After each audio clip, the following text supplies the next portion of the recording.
Hi, I am Dr. Marietta Dantonio-Madsen. I am Chairperson of Humanities at Cheyney University of Pennsylvania. I had the honor of meeting people through Althea Harris who connected me with the 100 Black Women Coalition, and I met dynamic individuals, Barbara DeBaptiste and Jewel Jackson McCabe, just incredible women who then inspired me to become part of the Keep Black Love Alive initiative and to coordinate that with our MLK Day event and with Christina Cobb at Cheyney University. Through this event, we were able to offer vaccines, which was fabulous for our students, and to give very detailed information, scientific information, to remove some of the fears about vaccines for COVID and especially for the Omicron.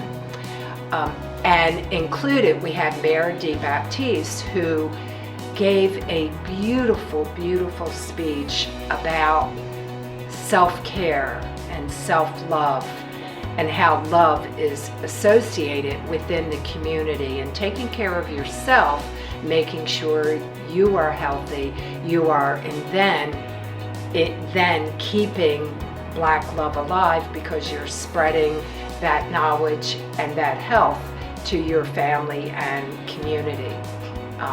We also have a fabulous art event inclusive of Keep Black Love Alive, and our new faculty, Tristan Briggs, Professor Briggs, is our newly appointed curator. I'm very excited and look forward to seeing all the artwork.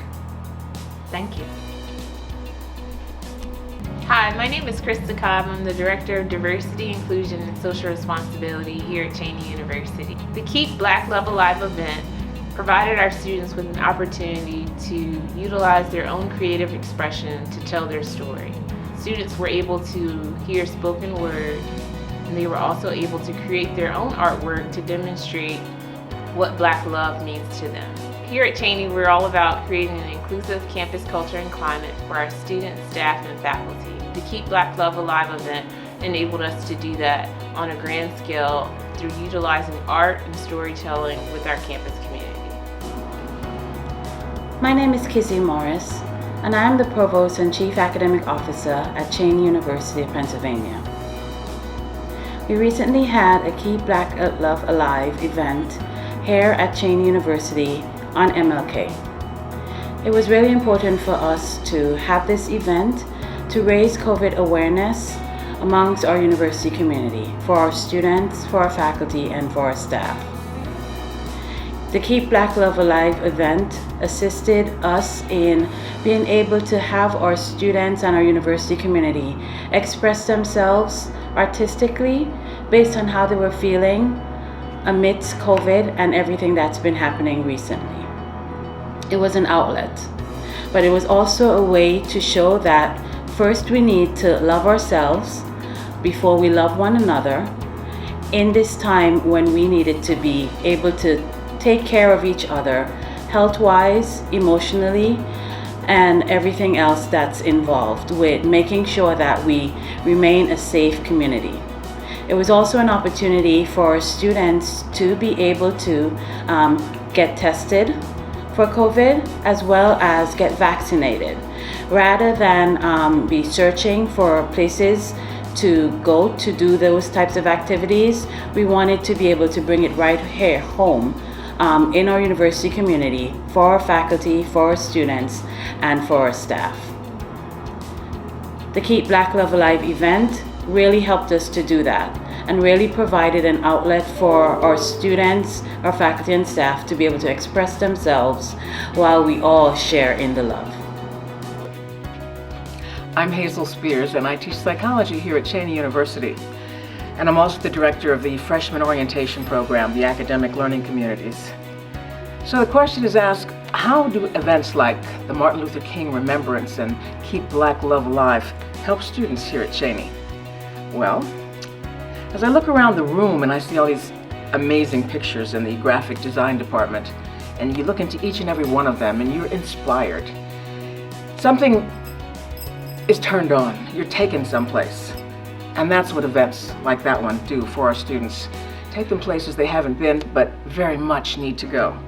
When we talk about Black history, it was such a joy to prepare my talk on Martin Luther King, because I was able to go ahead and put a Cheyney student, a former Cheyney student, Bayard Rustin, at the center of that story. He was here and he went on to design the historic March on Washington in 1963, which is blazed in the pages of American history. You have the burning crosses, you have those horrible pictures of lynchings, but then you have 1963 and that mall filled with people saying, we have a dream, the American dream that we're going to hold you to. We're going to hold you to this, despite all the other things that detract from that. People need to know about the courage that is faced every day by Martin Luther King, Medgar Evers, James Meredith, and the pantheon of American heroes, Black heroes, and also white ones as well, because we don't do this in a vacuum. We've always had allies, and our allies need to know their role in this whole thing too, because they're essential. So why keep Black love alive?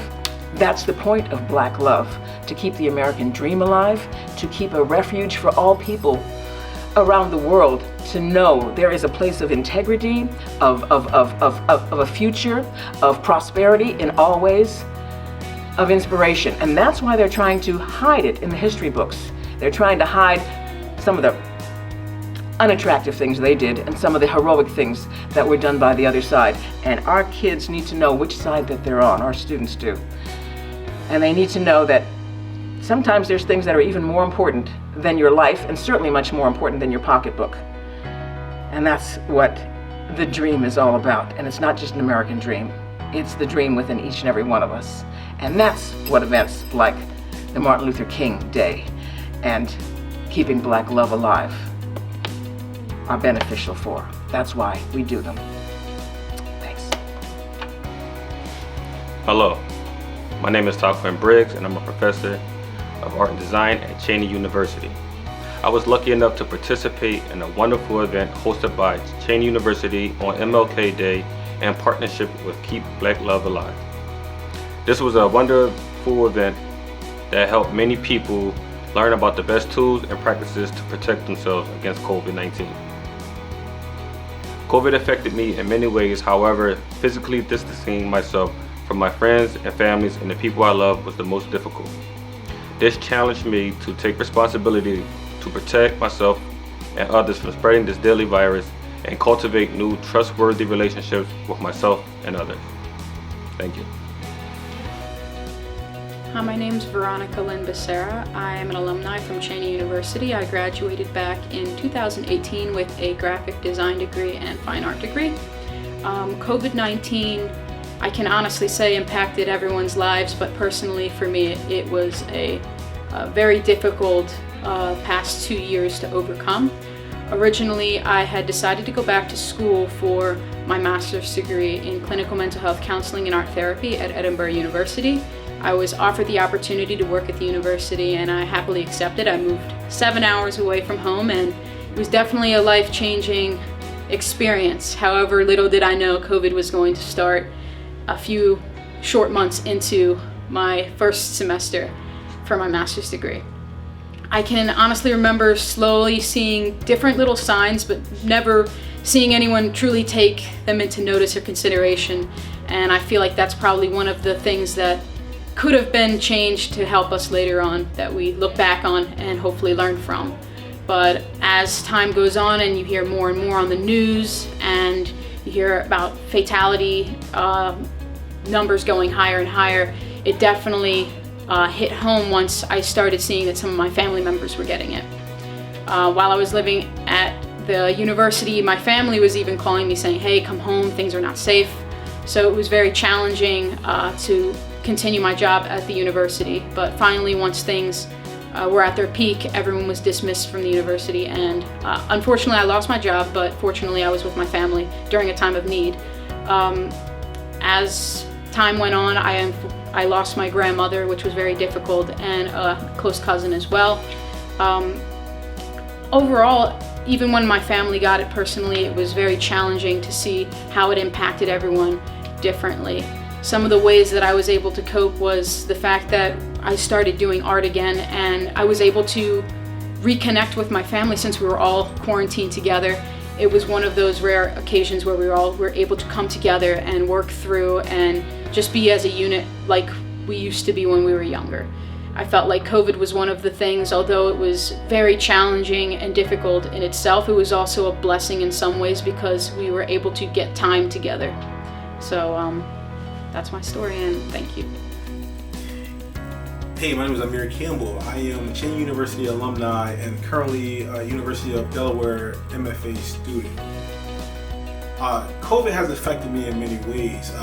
For one, being an artist, when the shutdown first happened, 98% of my business was completely shut down. Like I couldn't, do like any video shoots, or I couldn't do like any commission pieces for anybody because nobody wanted to be around nobody. And then like the social life was just over.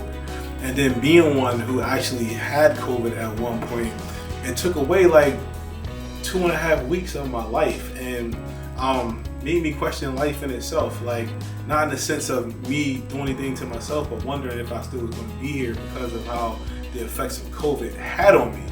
And it also made me realize how precious life is, and also just reevaluate everything and taking life more serious because of situations like this. I mean, think about it. Like at one point we could hang out and just socialize, and we would take it for granted because it was something that was just relevant. But having COVID actually come into our lives, I mean, it just wasn't there no more. And then even now, the norm is wearing these masks that we gotta wear and getting vaccinated and getting boosters, and just to be able to take a breath.